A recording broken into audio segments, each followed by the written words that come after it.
Live with CDP Sports Talk, a weekly sports and entertainment podcast sponsored by Barry Cullen Chevrolet. Live on YouTube, Facebook, Twitter, Twitch, and LinkedIn. And on audio via Apple Podcast, Google Podcast, Spotify, Anchor FM, iHeartRadio, Amazon Music, Radio Public, and TuneIn. Now, here's your host, Chris Palme.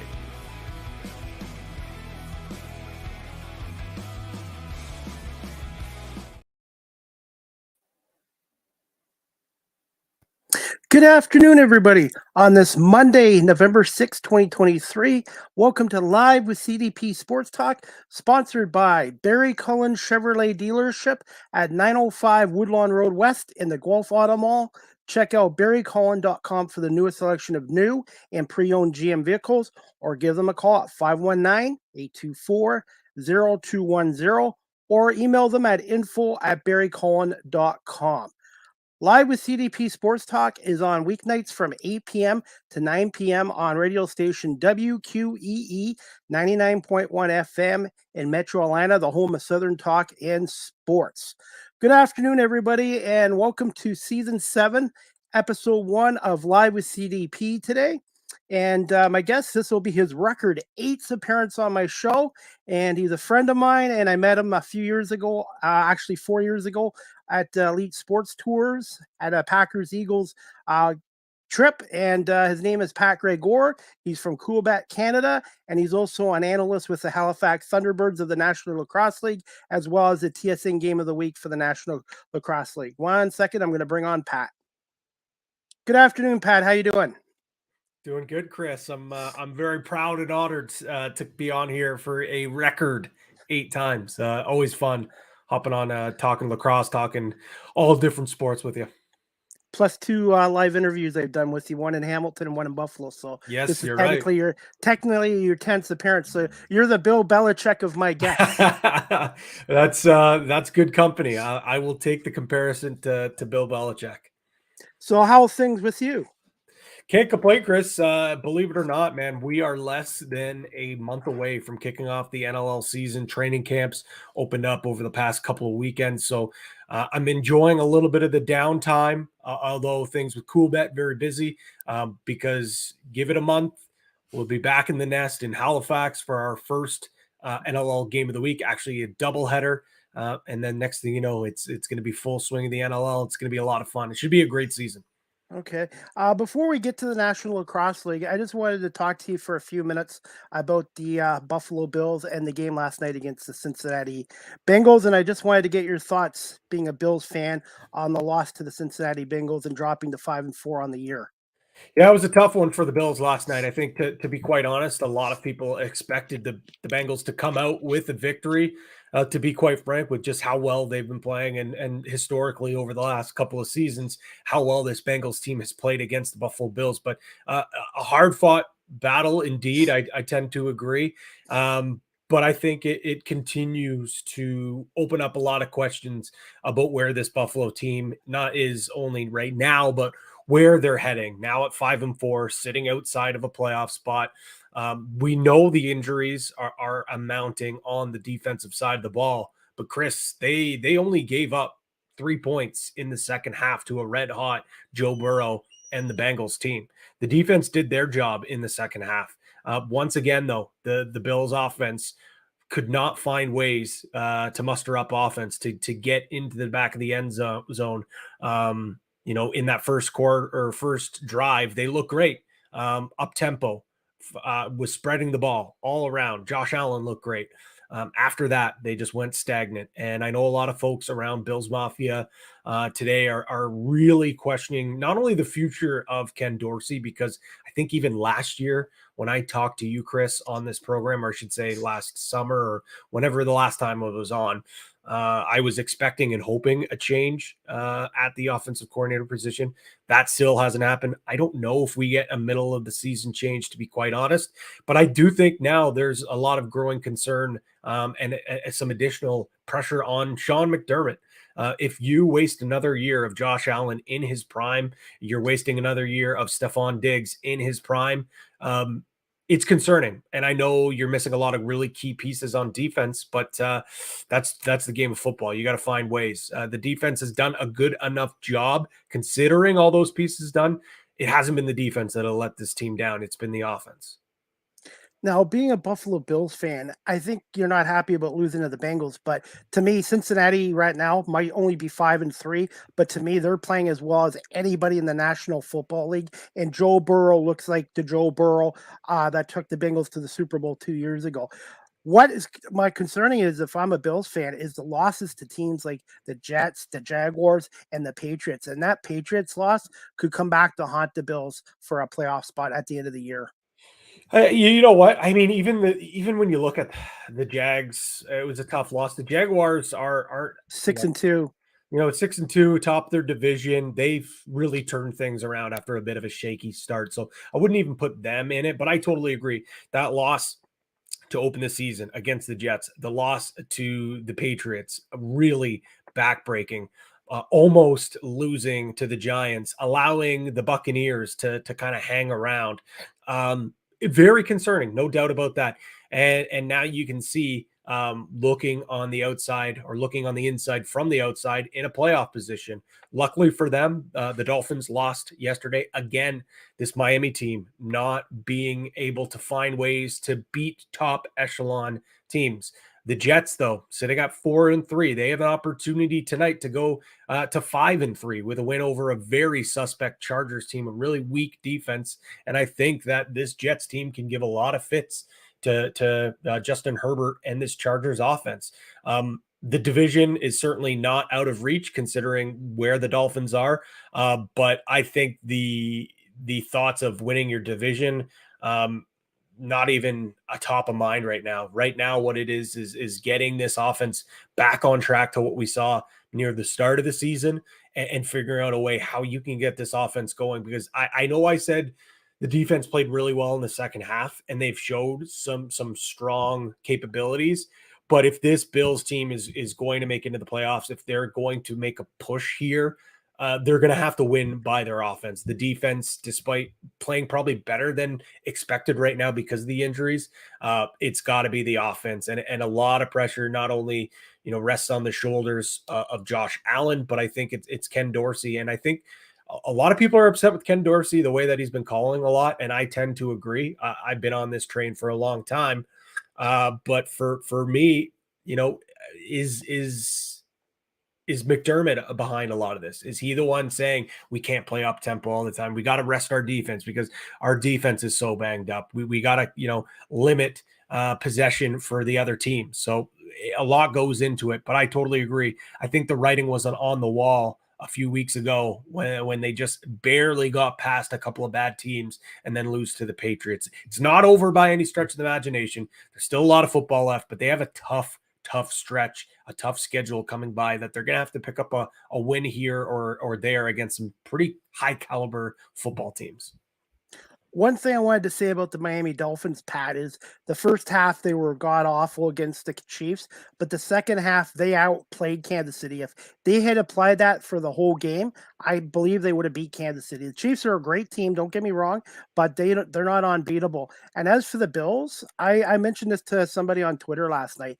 I see so many similarities between Sean McDermott and the former Bengals head coach Marvin Lewis, because for many years the Bengals were the laughing stock, and Marvin Lewis, good guy, good coach, got the Bengals back to being respectable, over 500, making the playoffs, but could never get them over the hump with Carson Palmer, Andy Dalton, and some good quarterbacks.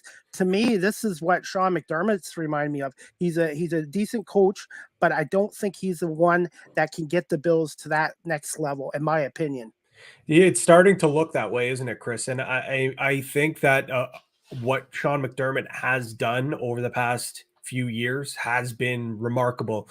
He's turned this team around into a perennial playoff contender. He's built a good culture. But I think they're past that part now. I think they need someone. It almost feels like they've gotten as far as they can with McDermott and with this regime. And I think Brandon Beane maybe is getting off the hook a little bit here because when you look at this offense, Gabe Davis is their, number 2 wide receiver. When you look at some of the top teams in the NFL, no shots against Gabe Davis, because we've seen some great games out of him. It's the consistency that's an issue. He was nowhere to be found yesterday. They should have went out and got another target. They should have went out and addressed the offensive line. Josh Allen was running all over the place last night. And didn't have a lot of time in the pocket. They had absolutely zero run game. Can you blame that on the running backs, or is that more of an offensive line problem? I think it's a little bit of both. But I like Cook. I think he can be a very valuable running back in this league. But I just feel like a lot of it is poor offensive line play. And you know how important your both lines on both sides of the ball are. Right now, this O-line is getting exposed against some of these top defensive teams like the Bengals. Bengals secondary, not very good, but their front, their linebacking core, pretty solid. And I think that showed in a lot of spots last night. So I tend to agree. I don't think it's 100% sure that McDermott has hit his ceiling here, but a lot of indications go to show that. And I think, Brandon Beane's got to worry about his job as well. So I think that depending on what happens this year, I think even if they do find a way to get in the playoffs and get knocked in the first round, I still think there's going to be major changes with this Bills team. It's just where do those changes lie? Okay. Now, I'm not going to get into the Hurts-Allen comparison, because Allen, I think, is an elite quarterback.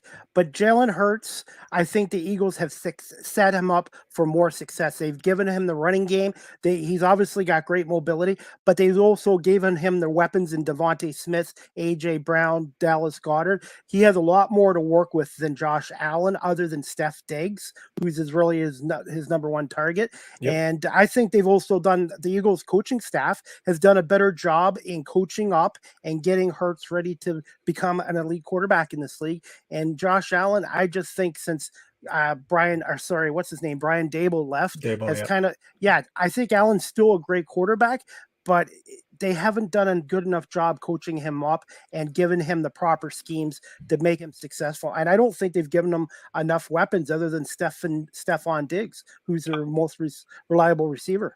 There's no denying it. It really is. Like you look, is it a scheme problem? Is it a weapons problem? Personnel? Like, I think a lot of it falls on everything. And I think a big reason is when you came into this season, you kind of just expected, okay, this explosive Bills offense to take that next step. Obviously, a couple of years ago with Daboll, you could tell night and day. And I think there was a really good job of Daboll, grooming Josh Allen, putting him in the right situations, calling a great game. Dan Orlovsky had a really good clip, I think it was 2-3 weeks ago, talking about, being an offensive coordinator. It's not just about calling plays. You're calling a game. It's not just picking the right plays. It's having that right game plan and manage the entire game. And it feels like Ken Dorsey, and again, it could also come from the top with Sean McDermott. It's just they're not playing to Josh's strength. And like you mentioned as well, they also feel that perhaps they thought that this offense was going to be good enough, that they had good enough weapons. They expected Gabe Davis to take that next step. Obviously, Dawson Knox injured now, but he has certainly regressed this season. Dalton Kincaid, I think, is going to be a really great piece for this offense. Very unfortunate fumble yesterday, but he's a young player. Young players are going to make mistakes. He's going to learn from it, and he's going to be better. Offensive line, like, you got to address those issues as well. I do tend to agree. I think that, when you look at the Eagles, man, they really set up Jalen Hurts for success. Even in his first year, you just see the progression. You could argue, like, has he regressed this year? No, I don't think so. I think he's playing banged up. And I also think that, he's a top quarterback. And I do agree, though, he has been insulated in a much better situation, a phenomenal offensive line, some great weapons around him, but that's what good franchises do. You set up your quarterback for success. You make sure you have a good defense that can also hold down the fort on the other side of the ball. You make sure you have a good offensive line. You make sure that your run game's okay. You make sure that you've got targets. And the Eagles have done that, and there's a reason why, despite probably not even playing their best football this season, they still have found a way to be the number 1 seed in the NFC. And that all starts at the top with Roseman the general manager and trickles down to Sirianni and so on and so forth. And I think the culture is built there. I think they're on the right track. They were in the Super Bowl last year, and it wouldn't be surprising me if they return there, because despite them not being at their best, they're still finding ways to win. And you and I know, whether it's football, hockey, lacrosse, baseball, whatever it is, good teams find ways to win even when things aren't going well. Absolutely. One thing about Hurts that he's really worked on is his passing game. They've made him, he before he was always run first. He still has those capabilities, but because they set him up with the weapons, Hurts probably 2, 3, 4 times a game will go deep. I've noticed the Bills now are not going as deep as often, and other than Stephon Diggs, Allen hasn't had much success. So, but as for the Eagles, they have some issues. They have some injuries on their secondary. They have Dallas Goedert, who's got a fractured arm, who's going to be out 4 to 6 games at least. So it's going to be next man up mentality. And every team in the NFL has injuries, and that's why championship teams need to make sure they have the best 53-man roster and practice squad, because it's next guy up. And it doesn't get easier for the Eagles 2 weeks from now when they're taking on the Chiefs in Kansas City, and then they take on the Buffalo Bills on the November 26th as well. And as for your Bills, before we get into the Lacrosse League, they've got a game against Denver Monday night in Buffalo, and that should be a give-me game for the Bills. And to me, that's an absolute must win against Sean Payton and the Denver Broncos. Yeah, it's a must win. And yeah, sure, at the start of the season, you probably pencil it in as a win when Bills fans are looking at the schedule. But let's not forget, this Broncos team beat Kansas City. And yes, I know Kansas City was dealing with Patrick Mahomes. He was sick that game, but it's the National Football League. Anyone can win on any game. And it's a primetime game. It's a huge prove-it spot for the Bills. They have to not only win this game, Chris, I think they have to go out and look dominant. I think that is so important for the confidence of this team, because you mentioned a tough schedule for the Eagles. Well, the Bills, it doesn't get much easier after that. They go, host the Jets, who the Jets have always given fits to. They lost to them already. That's got to be a must win. Then you go to the Eagles in Philadelphia, super tough game. You go to Arrowhead against the Chiefs, and then you host the Cowboys. And we saw the Cowboys last night put up a great fight against the Eagles. So, and then you finish off with at the Chargers, who I think is a fraudulent team. But then you finish off with the Patriots and the Dolphins. So 2 in division matchups. Like, this schedule is not easy for the Bills. They got to figure it out over the next couple of weeks, or they very well could be missing the playoffs this year. They have 8 games left, Pat. I figure for them to have a chance at a wild card in the AFC, which is crazy good this year with all the teams in one division over 500, I figure the Bills are going to have to go minimum 5-3 in the last 8 games. And that only gives them 10 wins. And you don't know if 10 wins is even going to get you in. It might be 11 this year. And to me, and one team I want to talk to you about before we get to the National Lacrosse League is the Baltimore Ravens. Did you see this team going 7-2 to start the season? I did not. I had the Baltimore Ravens as a team that I was going to take a step forward. I thought that they had a really good chance of winning the division, just because of the fact that, Baltimore is a team that always starts slow. And I just feel like over the last couple of years, we've seen them start slow. They figure things out, and it doesn't matter. They don't really care about winning the division or having home field. They just want to make sure that things get going. We saw that Joe Burrow started the year with an injury. So when you look at this Ravens team, they're built so strong defensively. You look at some of the numbers, whether it's analytics or some of the traditional numbers, they're the number 1 ranked team in the NFL when it comes to a lot of those metrics. The offense has added a little bit of a different dynamic to the passing game. And the last couple of weeks, they've had their toughest challenges in a Seahawks team who is really trending in the right direction. Well, they go out there and handle it to them. And then a couple of weeks ago, the Detroit Lions, who everyone seemed to be this turnaround team of the year, a team that a lot of people were pegging to be now the favorite of the NFC. And it's like, they then were put back down to reality. And I just feel like every time there might be a question mark with this Ravens team, they completely prove that they are a top team. I think you could make a strong argument that they're the number one contender right now in the AFC. Obviously, the sample size is a little bit smaller for the Bengals this year, and the Chiefs. You could argue, well, maybe their offense isn't as good as we've seen the last couple of years. This is the best defense that Patrick Mahomes has ever had, and they're winning games because of their defense. If their offense can figure things out, they're going to be a dangerous team. But right now, the only team I think I can safely say in the AFC that has the offense and the defense humming at an elite level right now is the Ravens. And to answer your question, no, didn't think they were going to be 7-2 at this point, but I did think they were going to be a good team, but not this team. Not this good of a team. It's impressive to see how good they are so far.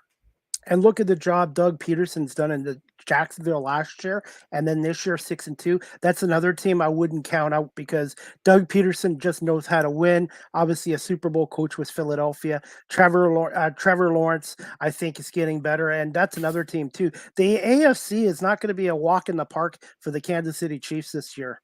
No, it really isn't. I think the one thing that the Chiefs do have going for them is that their defense is a lot better. It's a lot better this year. But the offense, they've got a lot of issues. You want to talk about a team that isn't setting up your team, your offense, or your quarterback for success. This year, Kansas City really, I was surprised with the lack of them going out in free agency or maybe making a trade, bringing in another target. We know how good Travis Kelce is, but after that, they really don't have a reliable number one receiver. They have a running back by committee. So Andy Reid and Patrick Mahomes are so darn good that you got to give them the benefit of the doubt that they will figure things out. But they're finding ways to win. The defense looks great. So, and defending Super Bowl champs, so you got to give it to them. But I tend to agree. I think there's a lot of other teams that could certainly dethrone them on their way to the Super Bowl. And we still got another half to go. So it's been an interesting first half of the NFL. Really. But Pat, now we're going to get into the National Lacrosse League talk because I'm a huge fan of that league as well as the CFL. But today there was an announcement from the National Lacrosse League about On Box. Can you tell our audience a little bit what the National Lacrosse League is doing? Yeah, sure. So the league today announced that the NLL Unbox, so it's the play on words of box lacrosse. It's a new grassroots youth participation and fan engagement initiative. Basically, they're trying to bring the game of box lacrosse and also the Olympic sport, which is lacrosse sixes, which will be featured in the LA 2028 games, to 15 different cities. So I believe it's Baltimore, Charlotte, Minneapolis, St. Paul, Montreal, Ottawa, Salt Lake City, Seattle, St. Louis, and the Tampa Bay area. So I think it's a way that the NLL can go into these cities and develop some grassroots level lacrosse development. They're going into schools, doing clinics, going into different communities, offering programming to get kids and families to see the game of lacrosse. And I think the long-term plan is to see where these communities are engaging, because I think these are the short list for the next teams that will be coming in the National Lacrosse League. We know there's already 15 teams in the league. They obviously would love to get to 16 in the near future and then eventually grow from there. 20, I think, would be like a really good number. That probably wouldn't be within the next 5 to 10 years, I would say, is probably a good ballpark. But this is a fantastic initiative to really piggyback off the growth of lacrosse over North America over the next few years leading up to LA 28. There's a big push for that. Because it's going to be the first time that lacrosse has been featured in the Olympics for a very long time. And I think that this is the NLL realizing that when the Olympics do come, there's going to be a lot of interest. So you might as well get in front of it. And it's a great idea and a great way to test the waters when it comes to finding out what could really be a viable location for the next few teams in the National Lacrosse League. Also, I wanted to speak to you about the Toronto Rock. How important is it for them to be actually playing another full season at the First Ontario Centre instead of going to the Fine Centre in Mississauga, I thought originally? Yeah, so the Paramount Fine Food Thanks. Center, which is where the Mississauga Steelheads and I think the Raptors G 905 League team, team. the 905, they play there as well. It's a beautiful facility. It's been around for a long time. They've done some great upgrades, but it only holds about 5,000 fans. So from Jamie Dowick, the president, owner, and GM, that's a huge cut in costs or revenue, I should say. Considering how many seats they have at First Ontario Center. The fact that they built so much great momentum in the city of Hamilton and the surrounding area, having Hamilton embrace them as their own, Steel City, Rock City now coming in as one. The fact that they were going to be gone for 2 years is really, really disappointing. And you know, the city of Hamilton had already lost their OHL team. They lost their basketball team. And if they were to lose their lacrosse team or their newfound lacrosse team, that'd be really devastating for the community. Mind you, with all that being said, this renovation is going to take place next year. So they will be uprooted the following year. But to get at least one more year to build that fan engagement, build that fan loyalty, I think it will go a long way. And I think when they do return to Hamilton, people will be excited to have them back. And they won't feel like they have just uprooted and left, like I think a lot of people felt when that first announcement was made. And it wasn't the Rock's decision. They really did not want to have to move. It was a building issue, a city issue, which again, a lot of people are upset with. But the fact that the Rock are committing to at least one more year, and then hopefully those renovations can get done and they can come back, it's massive, because you've been to a Rock game.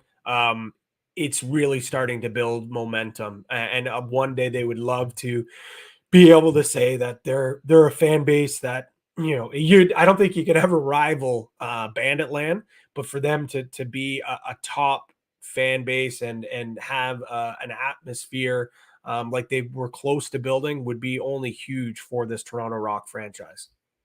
And that arena was built, it opened up November 30th, 1985. To be honest, they haven't done a lot with that arena, and it's 38 years old. So for the Rock to be there long term, they're going to have to do the renovations. And I do believe Hamilton, this is speculation on my part, in the next 3 or 4 years, we'll have an OHL team back once that arena is fully done. I don't believe it'll be the Bulldogs. I believe they're going to stay in Brantford long term, in my gut feeling. What I see happening is the Mississauga Steelheads in the future, unless their attendance gets better there, which it's been brutal, I think they'll end up eventually in Hamilton in 3 or 4 years once that arena's done. That's what I see what's going to happen.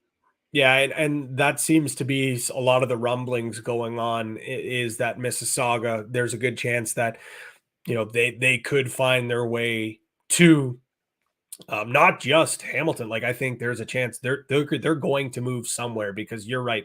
For a very long time, they haven't been getting the fan support. And they've had great teams, even this year. I think they're like 10 and 15, like really strong team, poised to make another run. So the fact that Hamilton in change would then get a competitive team, I think that would go a long way.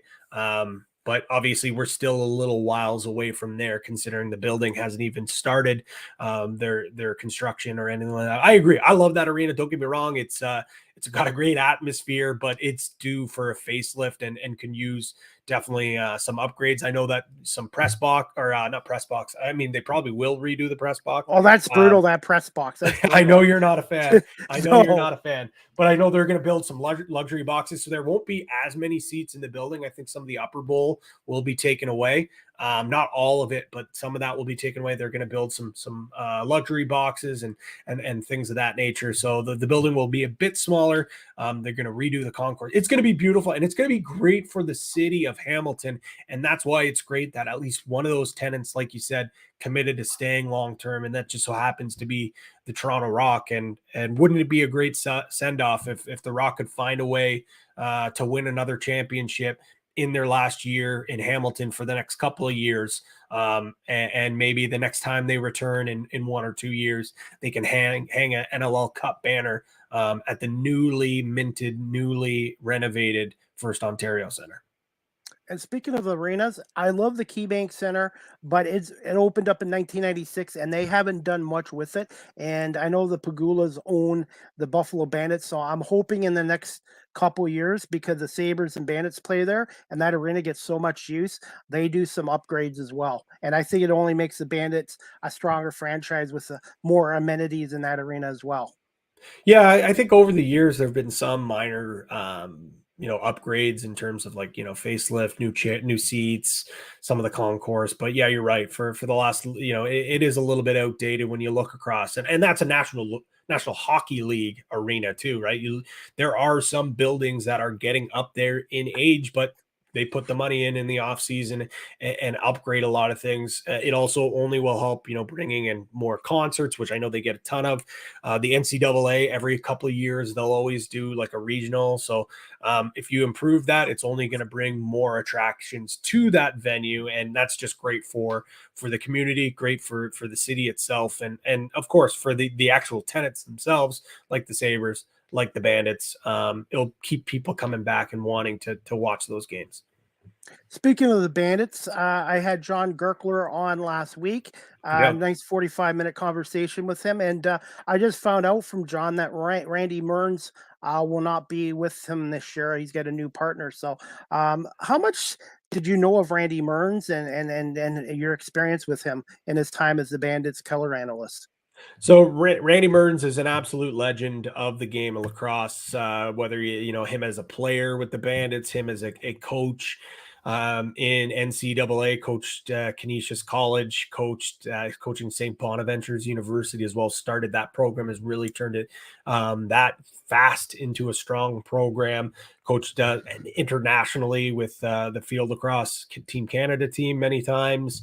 And he is truly a legend, a wealth of knowledge, super fun personality, a great guy to run into at the rinks. Always had great times talking to him. A couple of kids that I actually coach here in Pickering. He also coached down in the States, so he's asking me, Patty, you got to send me more Canadian kids. Let me know. And so always a really personable guy. But listening to him on the broadcast, I mean, him and John, just you could tell that they've worked so many years together. The chemistry is great. They're both very high energy. They feed off each other. Sometimes it feels like they can finish each other's sentence. It is sad to see him, leave, and obviously he's probably focusing more on his coaching gigs. But Steve Bermel is stepping in. He was a fill-in for the last few years, did a lot of stuff with them on the radio. I think every single radio game during the playoffs, he was in the booth with those two guys, at least for home games. He's phenomenal as well. He will of course, they're big shoes to fill in with Randy, and he won't ever be the same type of broadcaster that Randy is, but his knowledge of the players around the game, and he never played the sport of box lacrosse, but for a guy that picked up the game later in life, very knowledgeable about the ins and outs. He's very close to that Bandits organization. Probably has the most inside pulse to that team. Knows the players really well, knows the systems in and out. So he's going to do a great job. I'm really happy for him to get an opportunity as a full-time broadcaster now, alongside John, who again, though they have done games over the last few years. It's going to be a seamless transition because John is he's such a pro that he will be able to bring Steve in, and again, they've already worked together, but they're going to just do magic in that booth up, and it can't ask for a better venue to broadcast games from, with that crowd, with the energy, with the vantage point. It really is one of the best places to call a lacrosse game. Absolutely, and I like that press box a lot better at the KeyBank Center than at slow the elevator. It's a slow elevator, but at least there's an elevator, and you don't have to worry about the walking across the catwalk. And John just did his 300s broadcast last year. Technically, this is his 20th year, but only 19 because of the pandemic. Yep. And I hope one day he gets a media award, because I think John's contributed so much to that league in it. And to be honest, it was because of you and John and even Brian Shanahan that got me into the game of lacrosse. And now I wish I had gotten into it 20, 30 years ago, but I want you guys are the reason why I'm into it. And I love the sport and learning from each of you. And John has so many stories to share as well in his 20-year career with the Bandits. Does he ever? He's one of my favorite guys to run into, whether it's at the rink or at the hotel after shoot around or after the game, grab a drink with them and tell stories about, his times, with the Bandits or even when he was with the Buffalo Sabres. He's a wealth of knowledge when it comes to broadcasting itself. And I agree. I think it is long, long, long overdue that Mr. Gertler wins a Tom Borelli Media Person of the Year award. I think a lot of us, I've been grateful to win an award. I've won an award, and some of my colleagues have won awards as well. We think that maybe this year is the year that Gertler should get an award, and it's very well deserved for all the hard work that he does. I mean, he also, not only does he do the TV broadcasts, he's on the radio and he travels with the team. 15-20. He's got his pregame show, which he's down at morning shoot around, talking to players, talking to coaches, building that shoot around. He does it himself. And he has also got his blog, on Sabre or on bandits.com. I think it's, for the name is escaping him of his column every week, but he does a great job. I always rate him. And, he does so much for this organization, does so much for this league. I think it is a long overdue award for John Gertler. You know what? I still think he's a great broadcaster, and I think the Sabres obviously had RJ and the late RJ and Dan Dunleavy, who does a great job, and Ted Darling and so many great guys. But their loss was the Bandits' gain, and For sure. things happen for a reason. And I'm just glad John became a part of the National Lacrosse League. But even as a hockey announcer, I thought he was one of the best out there as well, and I think he could do a lot of sports well. And no doubt. Just wanted to give him a shout out. Pat, are you still good for a couple more minutes? Couple more questions? Absolutely. Lacrosse talk? Okay. Want to get your thoughts, since we're talking about the Buffalo Bandits. Thoughts on them winning their 5th National Lacrosse League title this past June over Colorado? Just a masterful playoff performance from this Bandits team. And long overdue, really. They're a team. You talked about teams not being able to get over the hump. Well, let's not forget, this is a team that fell short multiple times over the last few years. Not being able, the year prior, not being able to beat the Mammoth, falling short in overtime, losing 2-0 the year before the COVID season in 2019 to the Calgary Roughnecks, losing in the finals. Like Dane Smith, 0-3 in the finals until this point. And now it feels that, they got over that hump. They taste victory. Like, we could be on the precipice. And I know it's a bit of a hot take just because of how competitive and the parity in the game of lacrosse. Like, we could be on the precipice of a dynasty with the Bandits here. Like, I think there's no reason they shouldn't be the favorites to win once again.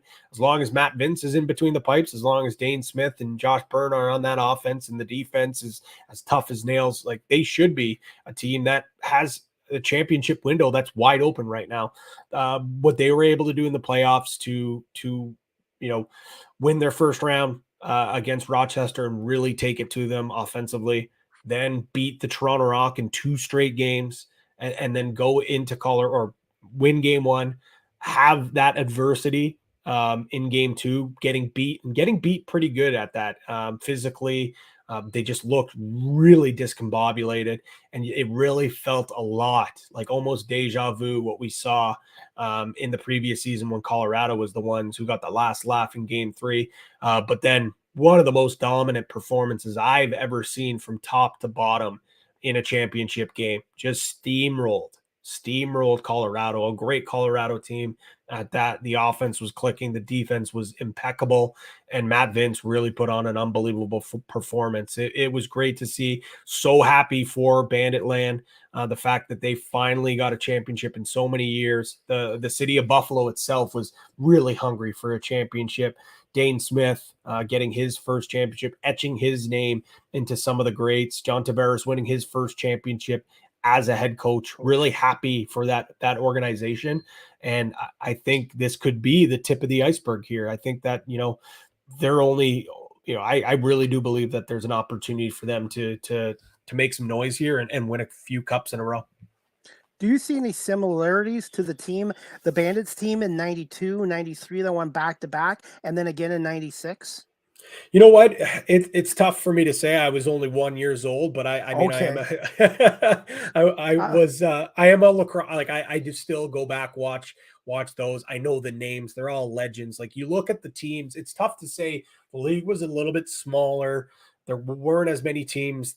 There wasn't quite as much, parity because the Bandits were so good. But you look at some of those names on those Bandits teams, Tavares, Veltman, Kilgore, the Kilgores, of like course. they were absolutely loaded with talent. And I think you could argue that this Bandits team, it's tough to say right now because so many of these guys really are still pretty young in their careers, I should say. So it's tough to say, but in terms of the offensive power, no doubt, like that team was loaded offensively, defensively, really stout as well. So I think if they can win here, Chris, and they can go back to back, I think it's easy to point fingers and say, look, these two teams are so similar. But the league was just a little bit different at that point. It was at a much more infancy stage. But I mean, it certainly is a great story to have those parallels. Are you surprised that Matt Vince came back? Because a lot of people are like, at 40, 41, you just won a championship. What a great way to go out. Are you surprised he came back for 2 more years? Part of me says yes, but part of me says no. Like Matt Vince is an absolute competitor. He keeps his body in such good shape. Like he is probably one of the best in shape players in the NLL, and he's probably one of the oldest players in the NLL. Yeah, he really is a phenomenal athlete. He takes the game so seriously. Like he's got a bunch of different notebooks with just shooting charts of and different philosophies of offense, different players where their tendencies are, and all the hard work that he puts in. I'm not surprised that he's not ready to hang it up. He loves the game. He loves this team. He loves this organization. He's from St. Catharines, so he's not far away. It's a close commute.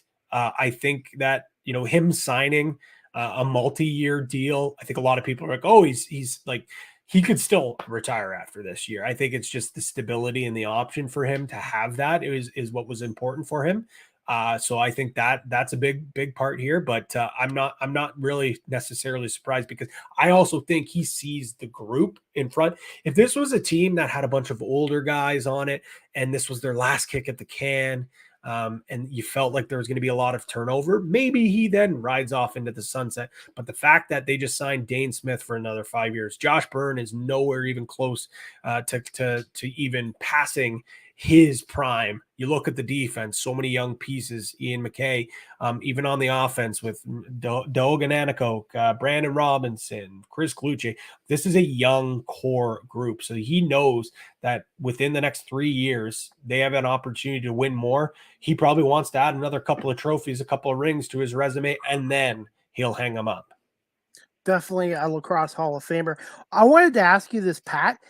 Is Devlin Shanahan, do you think once Matt is ready to retire and move on in the next year or two, do you think he would be capable of becoming the Bandit starting goalie from what you've seen of his work in lacrosse?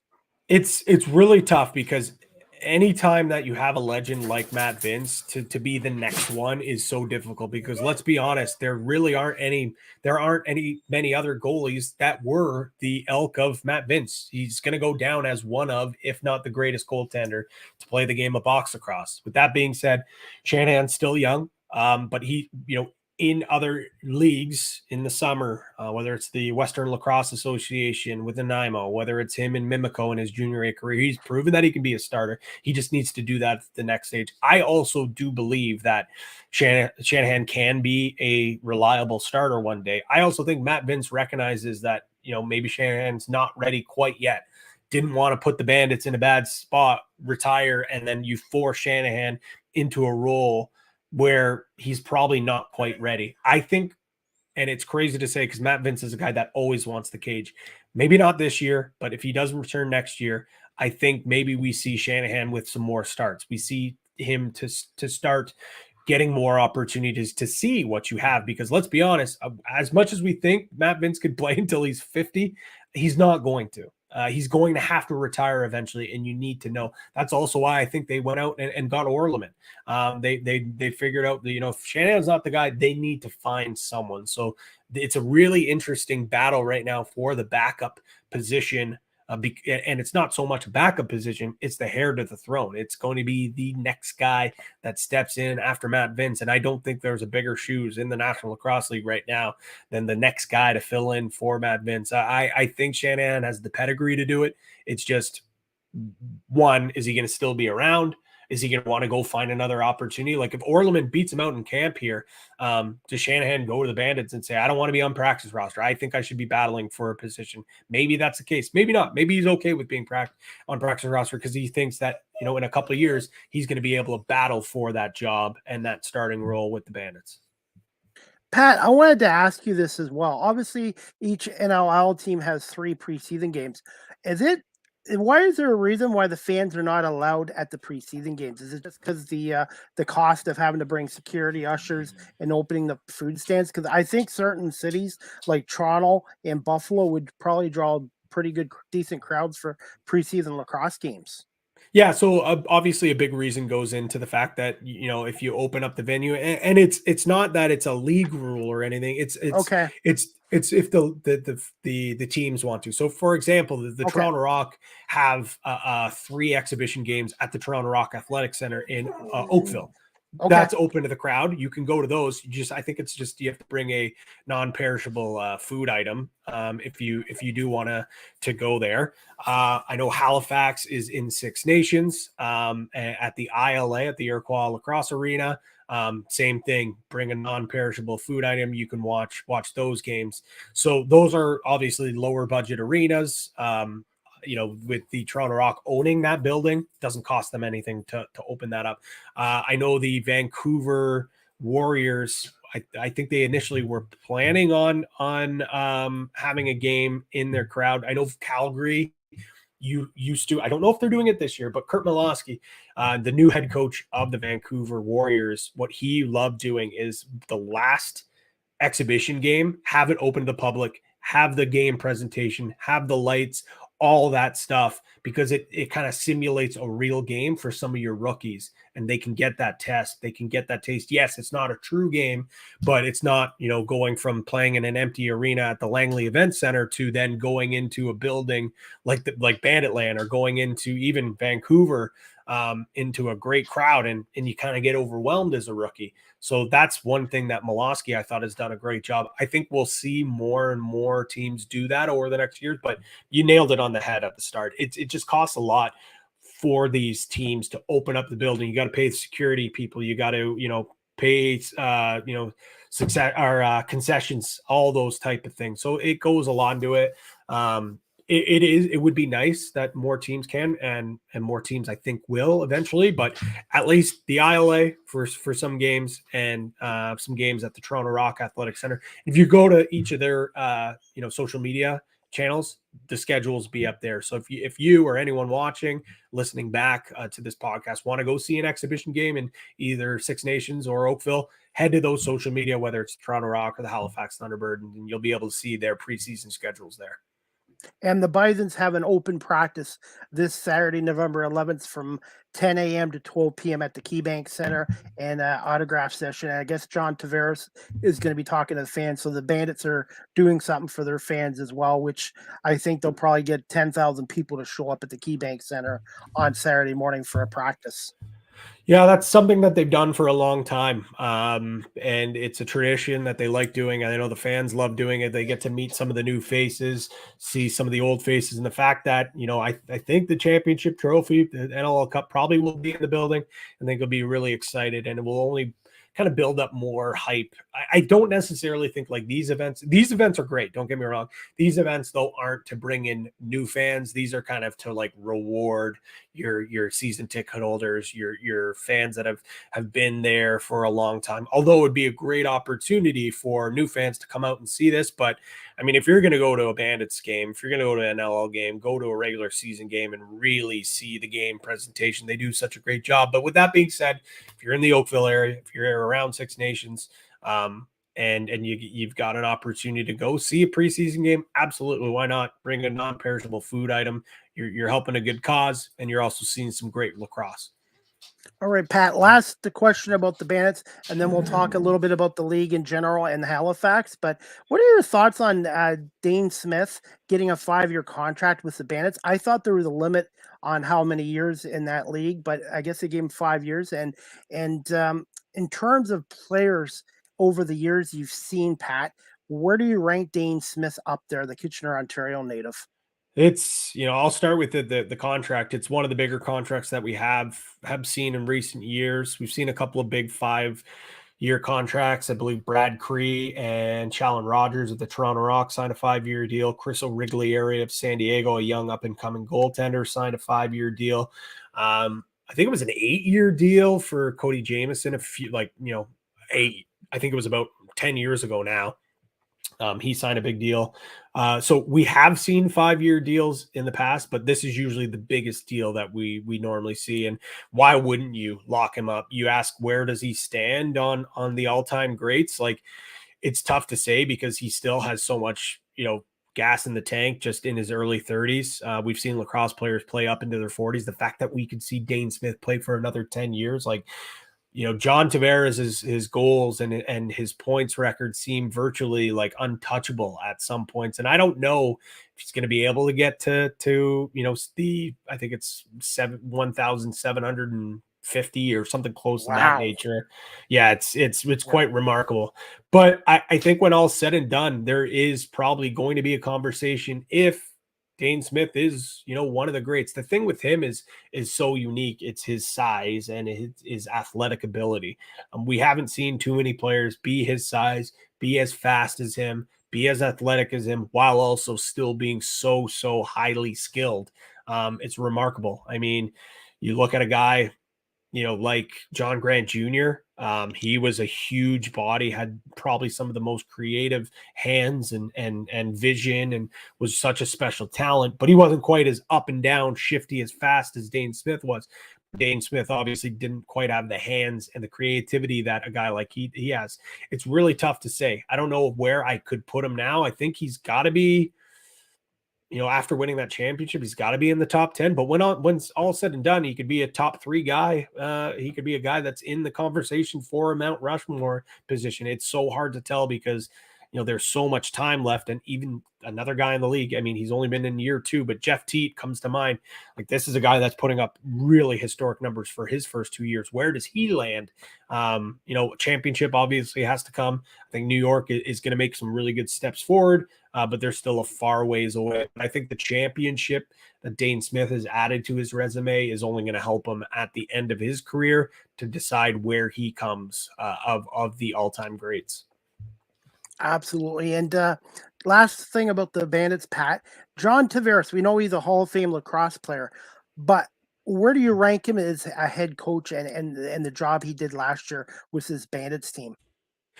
I think for sure last year, I mean, it's very obvious with his championship that it was his best coaching job, but the way he was able to keep this team together, you look at all the adversity that they faced last year.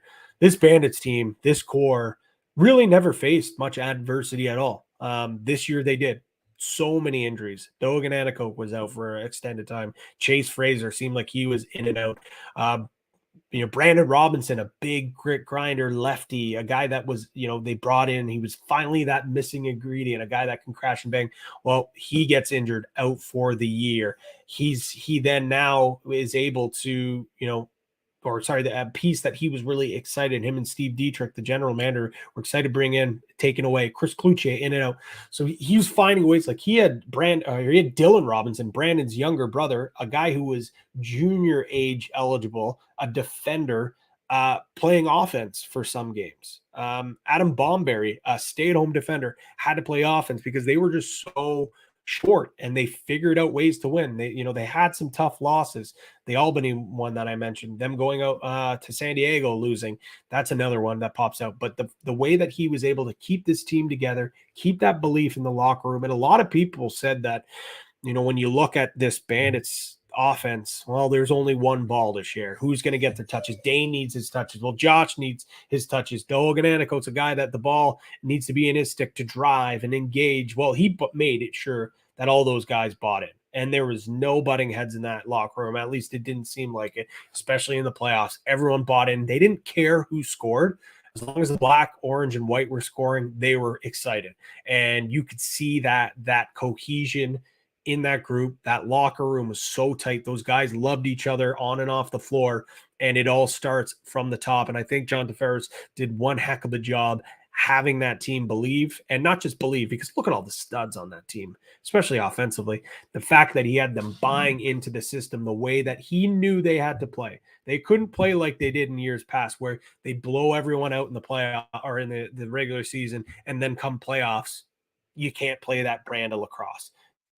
You can't just flog shots from the outside, rely on the outside shot. It can't just be one or two guys scoring. It can't be the defense, getting exposed, getting tired. Like, it was from top to bottom. They bought in. The defense bought in. They didn't care that everyone was talking about how good the offense was, even though you look at some of the underlying numbers that the defense was winning them some games, some nights. And Matt Vince was standing on his head and bailing out the offense when, they were shorthanded.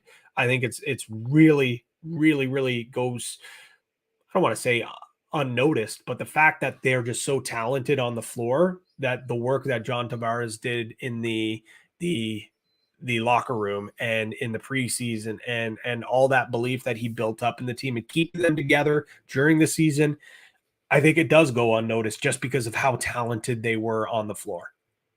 They're built for long-term success. And they used to say this in New England when Brady was there, the Patriot way. Well, right now, I would say the Buffalo Bandits have the Bandit way by John Tavares. And the guys just check their egos at the door and they come together as a team. And like you said, Pat, as long as they score the goals, they win the games. That's what matters in the end. No doubt. No doubt. And I do think that I said it off the top of the show when you asked me, this team is built for success. As long as Matt Vince, the next couple of years, him still locked up, the way that their defense is built, young, tough. They also have guys that can play both sides of the ball. And then, the offense speaks for itself. They're going to be favorites at the start of the year. And it would not shock me if, one, they win another title, or at least they make a long, long playoff push here, just because the team is so, so well built. All right, Pat, this first part of this question you've already answered, but can you just tell our audience a little bit of some of the changes that the National Lacrosse League made for this upcoming 2024 season? Yeah, so forget about East versus West. It's now a unified standings is what they're calling it. So basically the way that means is, it doesn't matter if geographical location, they are going to be ranking the teams from 1 to 15, and the top 8 teams are going to get into the playoffs. So we now have an opportunity. Maybe we see a Buffalo-Toronto finals. Maybe it's a Colorado-San Diego final. I think this is the truest form to find out who is the best team in the National Lacrosse League. Another great thing is everyone plays each other once. So there's 14 games. You at least play one, you play someone once. The other thing is every other year you switch. So let's say, for example, Buffalo plays San Diego this year in San Diego. The next year, and I don't know, I just pulled out 2 teams in my head. Then they'll travel the next year, vice versa. So fans will get to see the best players and every player in all different teams at least every other year. So that's something that's fantastic. The other thing is, obviously, with there being an 18-game schedule, there's 4 other games remaining, and those are kind of the flex games. What those games are meant for is the historical rivalries, the geography rivalries, and that allows, the Buffalo Bandits to still play the Toronto Rock twice a year, or Rochester twice a year. It allows this new rivalry that's brewing between Halifax and Saskatchewan, 2 small market Canadian teams that have played some unbelievable games over the year. In previous years, because they were East and West, they wouldn't be able to play. Now they're going to be able to play not only just the once a year, but this year they're playing a home and home. So that really builds that intrigue. I already mentioned the superstars, so like Jeff Teat and Dane Smith. if you have season tickets to an NLL team, you're going to be able to see them at least once every year, which is phenomenal. That helps grow the profile of some of these amazing athletes, and it helps allow to build rivalries because, there's some Canadian teams like, Vancouver that hadn't seen, maybe the Toronto Rock in many years, or Calgary only got to see Toronto for the first time in 4 or 5 years, whatever it may be. There were some gaps in between a lot of these teams playing each other. And I think a big thing is building up Canadian rivalries. You talk about the TSN game of the week. Well, I think the league, I think the network TSN wants more head-to-head Canadian matchups. Well, this is also an easy way to build those rivalries and engage the non-traditional fan, maybe who doesn't really know much about lacrosse, but they flip on a game and it's a Toronto versus Vancouver game, or it's a Saskatchewan versus Halifax game, whatever it may be. The fact that it's Canadian teams going head to head, almost like a lacrosse night in Canada type of thing, I think that will only help engage the casual sports fan or the casual lacrosse fan. I'm just glad they're not going to that NHL playoff system, which I absolutely hate. I'm glad it's going to be 1 versus 8, 2 versus 7, and 3 versus 6. I assume, Pat, the playoff format's still going to be winner go home in the first round, the 1-game show off, and then a best of 3, and then best of 3. Any chances the NL finals could ever go to a best of 5 at some point?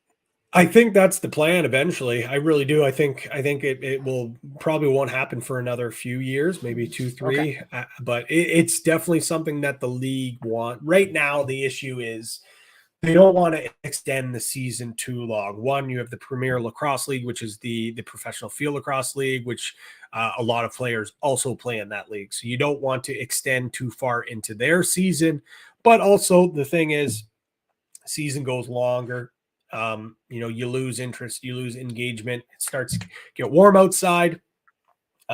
People have cottages, people go away, whatever it may be. The longer the season is, it's not. So I think it's going to have to get to a point where these players are either full-time or they're able to play games instead of, only from Friday, Saturday, Sunday. You get a rare Monday or Thursday game, not very much, but if you are able to get these teams to play more than just 2 games a week, or even if it's, a Tuesday, Sunday, maybe they play 3 games a week, that obviously the season or the schedule will have to expand as well a little bit. But once these players maybe are full-time players, then I think you can maybe make a case for 5 games. I would love to see it.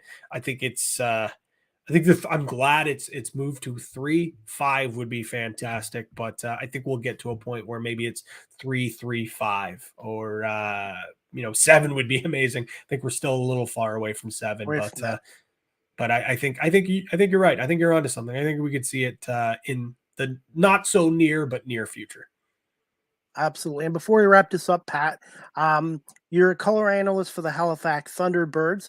Can you just, what's your feeling on the Halifax Thunderbirds coming into this year? And who are some players for fans to watch out for on that team? Yeah, this is a really big year for the Thunderbirds. Talked about how the core of the Buffalo Bandits is pretty young, with some aging veterans, but mostly a really young team. But even their young players have been around for a long time.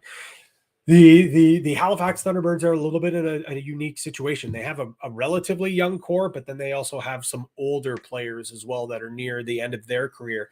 Cody Jamieson, their captain, the heart and soul of their team. How many more years does he still have left? Ryan Benesh, another guy, a lot of people thought Benesh was going to retire this year. He's come back for another season. There are still elite talents. It's just how much gas do they have in the tank? Are they going to be able to give it for another 18 games and then push into the playoffs? But they have a lot of really young talent. Clark Peterson, I think, is on the precipice of being a really a righty superstar in this league. Randy Stott's a guy that they picked up last year. What a phenomenal year he had. I think he has the capabilities to possibly be an MVP. And then you look on the defensive side of the ball, Jake Withers, best faceoff guy in the game. I think he's going to take even bigger step of being that one of those go-to defenders. Graham Hossack, perennial, 3-time defensive player of the year. He was nominated for a defensive player of the year last year. And then some of the maybe names that you haven't heard over the past few years, Dawson Theed. This kid is a massive body, big lefty. he was also still playing university hockey for St. Mary's. So he really wasn't like a full-time player. He's done. He's graduated. He's not playing hockey. He's put his full focus in lacrosse, played all this summer, apparently in great shape right now. And I think he's a guy that could take the next step. Eric Fennell, who was a great contributing piece on that left-hand side, actually got hurt in the Mann Cup with Six Nations. So it sounds like he might be gone for the year. So this is an opportunity for him to step into the lineup. Cole Kirst is an American player that they drafted, I believe, 2 years ago. He is now eligible. He's going to be a rookie this year. Very similar to a guy like Ryan Terefenko, an electric talent, supremely athletic. But I think you'll see Terefenko more as a transition player, whereas Kirst might actually win himself it sounds like he's playing really well offensively and might be maybe an offensive piece that can also go back and play some defense. So you have two really athletic American players that can play both sides of the ball. I think that adds a different dynamic. And I think that, like many teams in lacrosse, goaltending is going to play a big role. When Warren Hill is on top of his game, he is a top 5 goalie in this league, no doubt about it. But over the last 2 seasons, he has not shown that consistency. I think a lot of it has to do with staying healthy.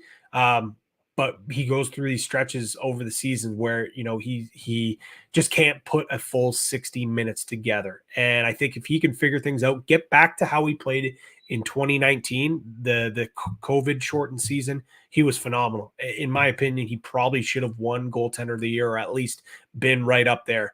Doug Jameson also had a pretty darn good year as well that year. But I think if he can get back to elite status, be that top 5, top 6 goalie in the league, this Thunderbirds team could make some noise. And I think if they don't win a championship here, or at least go on a big run, I don't know if there's going to be big changes, but Cody Jamieson might be gone. Ryan Benesh might be gone. I think this team could look a lot different. I don't want to say rebuild, but maybe it's more of a retooling, and they bring in different pieces and try to go at it again. But I do feel like for this core group that they have here, this is, I think, the last year they have a chance to win a championship. I feel personally they could be in the top 4 in this league. I think they could be a top 4, top 5 team, in my opinion. Yeah, I think I you know what, I'm really interested, and I keep I've been going through, my on power rankings, and I haven't put them out anywhere, but I really think that it's going to be a real challenge. The fact that, it's you get away with the divisions. I think Buffalo's got to be there. Toronto's going to certainly be there. San Diego regular season for sure. Colorado as well. But I mean, when you look at San Diego, they dominate in the regular season. When it comes to playoffs, though, they falter. Whereas Colorado is a team that just sneaks into the playoffs, and then they turn things around. And exactly, they turn it on. So that's a tough thing. But now with only the 8 teams getting in, like, you can't really just say, we'll sneak in and we'll figure things on, or slow start. Like, every game matters this year. It doesn't matter if it's out of division, in division, because there is no more divisions. I was talking to Ed Como, the head coach of the Georgia Swarm, yesterday, and he said that last year, they started out so poorly. They figured it out. They've turned things around. Brett Dobson, young rookie goalie, was phenomenal. And they just missed the playoffs. But he said, "Pal, we can't afford to do that this year, because with how tight the standings are going to be, I know we just missed out. It won't be just missing out if they start the year 0-5. You start the year 0-5, you might as well kiss your season goodbye." And as for the Georgia Swarm, do you feel long-term this franchise can be successful there? You know what? It's tough because they have such a strong, they have a strong core group of fans. It's just they haven't been able to reach out and really bring in those new fans. I really do believe that, there's a lot of talk that there could be a new building being built in the metro Atlanta area, and that they might, which is crazy to think that an NHL team could possibly be back there in a couple of years. I think that might help their case, but I think that, with them having Lyle Thompson, one of the best players on the planet, and them struggling to have consistent attendance, I don't know if it's going to work long. And I don't know how long John Arlotta and that ownership group is going to want to keep that team in Atlanta because as you're seeing today in the Unboxed, like there is obviously interest in box lacrosse, and they've done their research. They didn't just randomly pick those cities. They have feelers that these could be potential next cities, and maybe it's not an expansion team. Maybe Georgia moves somewhere, and it's unfortunate because, like I said, they do have a small, passionate fan base down in Georgia, that consistently show up. But you need more than just 5,000-6,000 a game. It to be really viable, you got to get more fans than that, and it's unfortunate because they, like I said, they do have some passionate fans down there. They just need more than what they were doing. And if Lyle Thompson can't move the needle, they won a championship a few years ago. If that can't move the needle either, maybe it is time to pack up shop and find a different location. All right, Pat, I'm going to wrap this up because I think your pal is probably wanting to go out because I can hear him whining. What's his name anyways? That's Rudy. Name? That's Rudy. Okay. Oh, after Notre Dame, I imagine. Yes, exactly. Okay. Yes. Yeah, because I get out. Yeah, definitely. So we're going to wrap this up, Pat. But again, I want to say thank you for coming on here today and giving me over an hour of your time to talk Buffalo Bills and the lacrosse. Where can my audience follow you on social media? And what's quickly the latest on CoolBet Canada? Yeah, of course. So you can follow me on Twitter at @pgreggy and at @pgreggy22 on Instagram. And if you want more information on CoolBet Canada, follow us on socials on all our platforms at CoolBet Canada. So take a look there. Some great promotions going on with CoolBet, and it's a great time, obviously, to be on CoolBet. NFL, NHL, NBA. NLL will be around the corner. We have odds on that as well. So if you want to learn a little bit more, head to our socials and find out that way. All right. Well, Pat, I want to say thank you so much today for coming on here. You have an open invite coming back, and hopefully we'll see you at one of the rinks in December, either in Hamilton or in Buffalo as well. Yeah, I hope to see you as well, Chris. Keep grinding away. Love tuning into your shows, especially when you're talking lacrosse, but all sports. I always try to tune in as much as possible. And I would love to see you at an arena. I heard you saying to Gertler, maybe you might end up in Rochester, Albany. I highly suggest if you want to make that road trip, check out a couple of arenas. But I will say you're pretty lucky. You've got two of the better venues, or at least fan bases that are really close to you, with the Toronto Rock and of course Banditland. It's tough to dethrone them as the best fans. But before I do get going, Chris, I don't know if you saw this. I had to wear this. I'm gonna be updating my shirts in the next few months. Awesome. I'm gonna be using my cartoon character as my logo. So I'm gonna be updating that. Awesome. I mark me down for another t-shirt, Chris. Definitely. And coffee mugs are going to come back too. I have my own coffee mug. I don't think you can see it on here because of my virtual background, but no. Okay. Well, Pat, I want to say thank you so much. Take care of Rudy, and we'll see you. We'll see you at the nearest lacrosse rink in the next little while. And hopefully we'll see you at an Argos game this Saturday in Toronto. They're playing the Alouettes, 3:00. I know. I'm trying to make it out there. I don't know if I can, but Grey Cup, not too far off. Maybe fingers crossed the boatmen go there. Absolutely. All right, Pat. Thank you so much. Have a great walk with Rudy, and we'll talk to you soon, buddy. Thanks, Chris. See you soon, bud. You too. That was Pat Gregoire from CoolBet Canada, and he's also an analyst with the National Lacrosse League's Halifax Thunderbirds, as well as a color analyst on the TSN lacrosse game of the week. And the Lacrosse League regular season starts up in December. Saskatchewan at Halifax, December 1st. Philadelphia at Toronto on December 9th. Buffalo opens up their defense of their championship on the road in Albany on December 9th. And then the Bandits banner raising ceremony at the KeyBank Center is Saturday, December 16th at 7:30 against those San Diego Seals as well. Before we wrap this up, guys, I'm going to show a little clip from the National Lacrosse League's YouTube channel. It's called Heart and Soul, and this was done about the Bandits superstar Dane Smith before the Bandits won their 5th championship and Dane's first ever in the National Lacrosse League. And I'm going to play that right now. Again, this clip is courtesy of the National Lacrosse League. It's called Heart and Home. So much to Buffalo.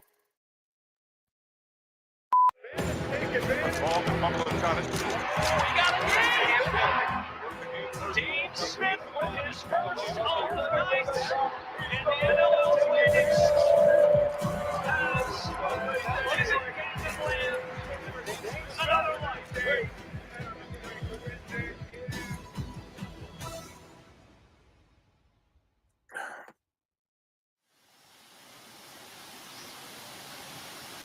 My first ever NLL game was in Buffalo. I was fortunate enough to have my cousin, Billy D. Smith, show me the ropes.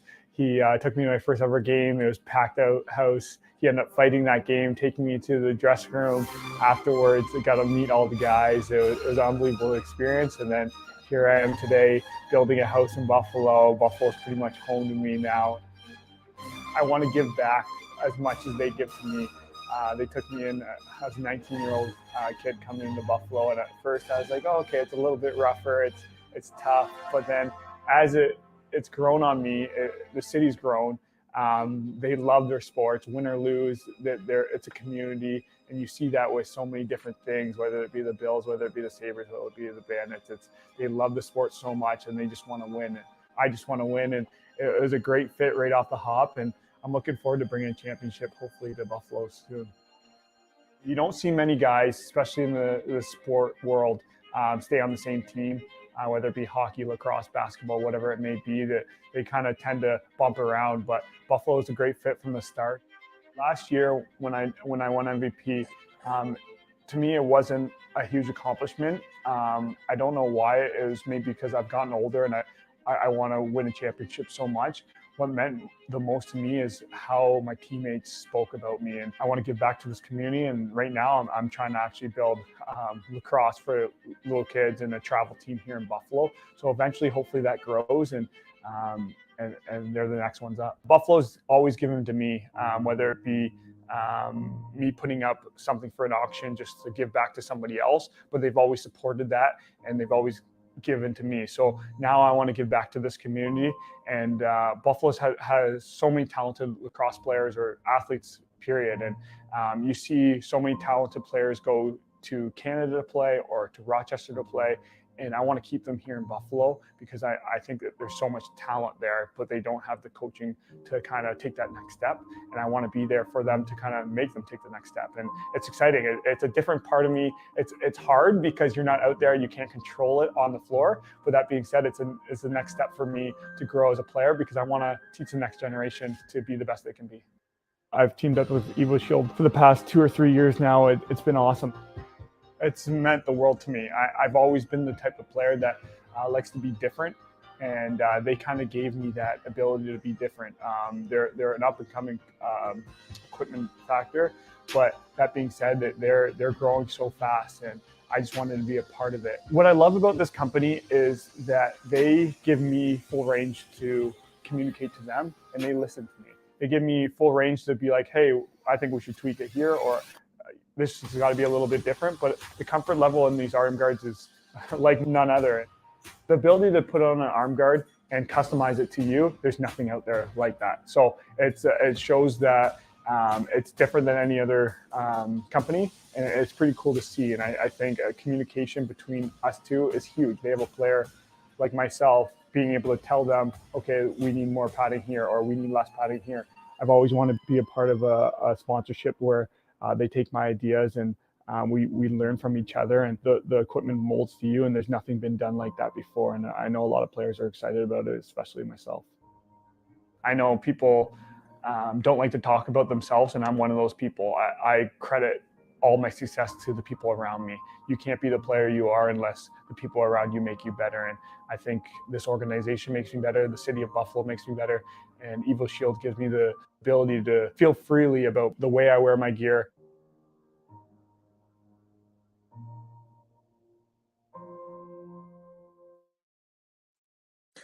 All right, everybody. That clip was courtesy of the National Lacrosse League, heart and soul of Dane Smith, now a 2023 National Lacrosse League champion for the first time, a two-time MVP of the National Lacrosse League 2016 and 2019, and also the 2023 NLL Finals MVP. And this guy is going to be a Hall of Fame lacrosse player when his career is done. Last year, 36 goals, 96 assists, 132 points from the Kitchener, Ontario native, and overall in his career, 346 goals, 604 assists, 950 points. And the Buffalo Bandits just recently announced a 5-year deal for Dane Smith, the great Dane Smith from Kitchener, Ontario. And if you've never been to a Bandits game, check out the KeyBank Center, Banditland. You can get tickets at bandits.com or check out the National Lacrosse League's website at nll.com, or Toronto Rock, who play at the First Ontario Center in Hamilton. Check out their website, torontorock.com as well. The next live with CDP Sports Talk, brought to you by Barry Cullen Chevrolet Dealership here in Guelph, Season 7, Episode 2, Thursday, November 9th at 7 p.m. Eastern, with my special guest, Thomas Gerard. He is a TEDx speaker out of Vancouver, British Columbia. So I hope you guys can all tune in to Episode 2, Season 7, this Thursday night at 7 p.m., again with Thomas Gerard, a TEDx speaker as well. As always, Live with CDP Sports Talk is a weekly sports and entertainment talk show hosted by yours truly, Chris Palme. Is on weeknights from 8 p.m. to 9 p.m. Eastern on radio station WQEE 99.1 FM, The Key, the home of Southern sports and talk, the heartbeat of Atlanta. The radio station's website is wqeefm.radio12345.com. Live with CDP Sports Talk is always live streamed on these platforms: YouTube, Facebook, Twitter /X, Twitch, and LinkedIn. And I want to say thank you to everyone for watching this episode with Pat Gregoire today, live streamed, and also on the audio platforms and WQEE 99.1 FM. You can also follow my work on the internet through beacons.ai/Chris D. Palme. Live with CDP Sports Talk is also sponsored by Barry Cullen Chevrolet Dealership at 905 Woodlawn Road West in the Guelph Auto Mall. Check out barrycullen.com for the newest selection of new pre-owned GM vehicles, or give them a call at 519-824-0210, or email them at info@barrycullen.com. And speaking of Barry Cullen Chevrolet, gear up for fall at Barry Cullen Chevrolet with the 2023 Silverado 1500 pickup truck, 0.99% financing for up to 60 months. And also, guys, winter is coming here in Southern Ontario. Buy a set of 4 winter tires from Barry Cullen Chevrolet, and you can get up to a rebate up to $125 on your winter tires, depending on the manufacturer. More details at barrycullen.com, or pop by the dealership as well. You can also follow me on TikTok. Yes, I am a TikTok creator at Live with CDP. That's at Live with CDP on TikTok. You can check out my player interviews, coaches interviews, and my promos and my media work there on TikTok. StreamYard is the official live stream provider of Live with CDP Sports Talk.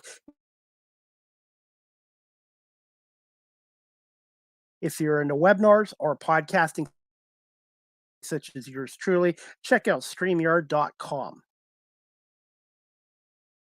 Live with CDP Sports Talk, the audio version is available on these platforms: iHeartRadio, just one second, iHeartRadio, Amazon Music, Google Podcasts, Spotify for podcasters, Apple Podcasts, Breaker, Pocket Casts, Radio Public, Spotify, Castbox, LinkedIn, Pandora, and tuned in, and WQEE 99.1 FM, which will be airing tonight at 8 p.m. as well.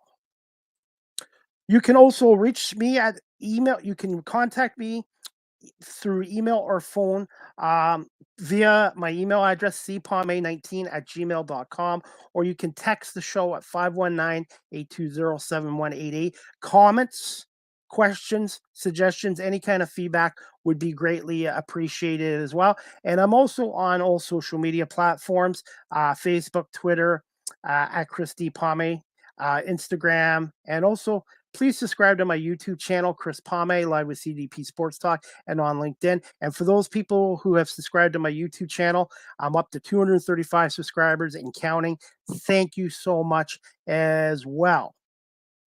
Also, guys, some NFL news. The Eagles won yesterday 28-23 over Dallas. Jalen Hurts with 17 out of 26, I believe, for 206, 2 touchdowns, no interceptions, and a touchdown.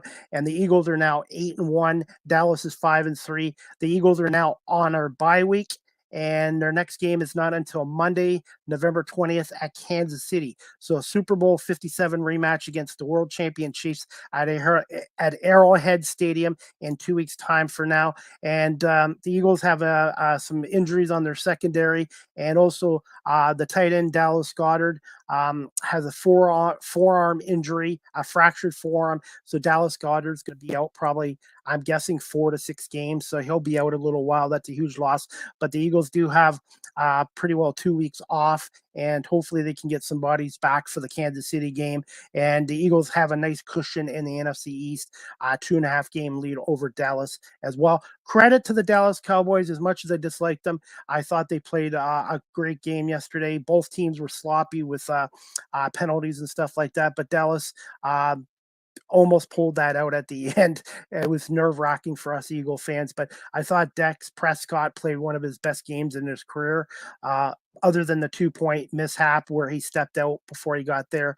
But I think the Cowboys are still going to be a good team, and Philadelphia still has to deal with Dallas one more time in the regular season in Dallas, they believe, in December. And I do think these teams, the Cowboys, Eagles, are going to play each other in the NFC playoffs at some point as well. And I think that's about it. Oh, before I wanted to go, guys, I want to give a shout out to the Humane Society of Greater Niagara. They're always looking for volunteers or fosters for some of their animals, for cats and dogs. Check out their website at hsgn.ca, or you can call the Greater Niagara Humane Society at 905-682 0767. That's 509-682-0767, or you can email them at hello@hsgn.ca. I just wanted to give a shout out to the Humane Society of Greater Niagara, who are always looking for volunteers, fosters, and donations, as well as they do look after a lot of animals, dogs, cats, rabbits, birds, etc. as well. That's about it. I want to say thank you to my guest, Pat Gregoire, his 8th time on my show, and he's also from Coolbet Canada and also from the TSN National Lacrosse League Game of the Week, and also an analyst with the Halifax Thunderbirds as well. And before we go, guys, I wanted to let you know about Jalen Hurts. Through 9 games this year for the Birds.